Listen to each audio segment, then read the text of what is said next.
Isaiah Thomas, Jim Kelly. I can just imagine Stephen A's face right now, so make sure you join us.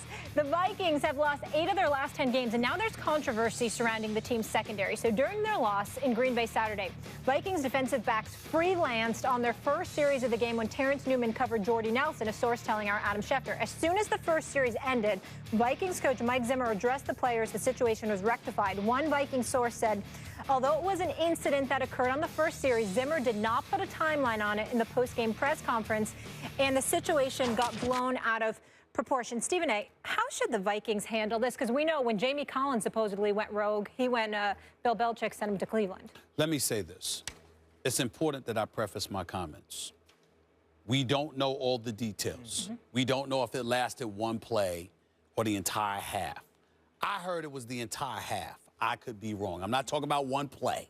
I'm talking about if it was the entire half. The entire half. If it were the entire half where you ignored your coach. Now, you're asking me. Yes. I'm the executive or I'm the team owner.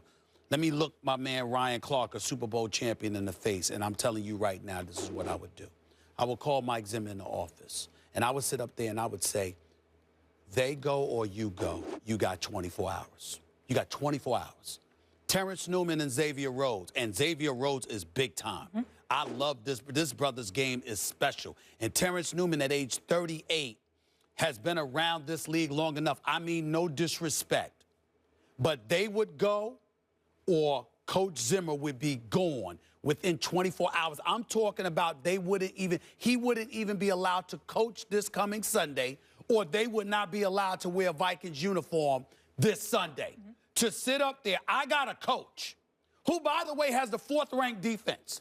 I mean, this is one of the top 5 defenses in the NFL, like 4th against the pass. Excuse me, you're ignoring my instructions. I've been in the NFL since 1994. I have a stout reputation as a defensive wizard. This team was considered the elite defense in the NFL prior to the bevy of injuries they suffered from. There is no reason, I repeat, no reason to question the credentials or the football acumen as a defensive mind for Mike Zimmer. And not only do you do the wrong thing, you admit you did it on purpose, that you were engaging in that level of insubordination. Talk about no respect. Xavier Rhodes and Terrence Newman would be looking for a job. Because if I can't, listen, you appreciate this American gangster. Scene with Denzel and the Italian mafia. Frank Lucas. It would it would never happen in our community. There must be order. You cannot have dudes that literally disobeyed orders and announced it. Do you realize the goal of that? I would say this. They'd be gone. I'm with you up until gone, because it's unclear at this point. It's unclear at this point whether. Right, if that's but it's unclear at this point whether they misinterpreted what the coach was saying. Because look, Lawrence Taylor and Troy Polamalu and Junior Seau, those guys could freelance all they wanted, right? You know why? Because they made plays. They were rarely wrong, and they were everywhere at once. And you kind of want a guy like that on your team. But these guys don't have that kind of equity, nor are they as successful yet, certainly in one of their cases. But the point is this. If it is the case that they went rogue and then made that public, what they are trying to do is disrupt the coach's job security, right? Like, that's why a player does that. You correct me if I'm wrong. What I would do in that case is not necessarily get rid of them, especially if the guy's really talented, a difference maker. Xavier Rhodes. Yep, Xavier Rhodes is who I'm referring to. But I would certainly sit them.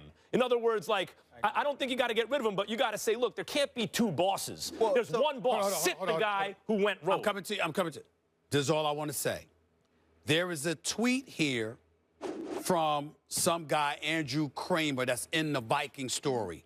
It's apparently some report, I don't know who he is, but some report, I guess, that spoke to the players. Xavier Rhodes said Vikings defensive backs decided during the week, they would not have him shadow Nelson despite Zimmer calling for it. So they planned. If that's true, that's damning. No. They planned it because Xavier Rhodes did say during the week we decided not to track him because we've played this team before, and we've always just played our sides. Terrence Newman also went off to the sideline during the game and told Zim, hey, let me get him. I can cover this guy. And Zimmer said, this is what he said in the post-game interview, I said, do what you're supposed to do. Here's the issue. That's not how it works. You don't just get to get rid of guys. The same way you're saying that Xavier Rhodes and Terrence Newman may not have the cachet to do this, Mike Zimmer is also not Bill Belichick. He doesn't have the cachet to do that. And we were talking about two players. Xavier Rhodes went to the Pro Bowl this year. He's a bad You know the dude. guy, the guy that they're saying maybe should have had that spot? Terrence Newman. Right? And so we're talking about two dudes that balled this year. Here's the issue. You have to sit them because you have to show them that you can't do this. Now, you said Junior Seau and Troy. Yeah, they freelanced and they did some things. Changing the entire scheme and freelance and blitzing, maybe when you're supposed to be in the flat, there's two different things. And so when Xavier Rhodes and Terrence Newman make this decision, Zimmer has to, the boss shouldn't have to come to him. He should go to those guys and say, you're not playing. The issue I run into, the only thing that bothers me is, if I'm on the sideline, if I'm coaching, if I'm watching this happen, I don't care if I got to use all my timeouts to get it switched. Check it. You have to check it. You can't check it when they come off the sideline. You have to check it while it's immediate consequences. Yes. Hold on, Max. I have a question. I'm dead serious about this. It's real nice for you to say all that. Somebody playing for you, how you are and your personality is, and they're openly insubordinate on purpose.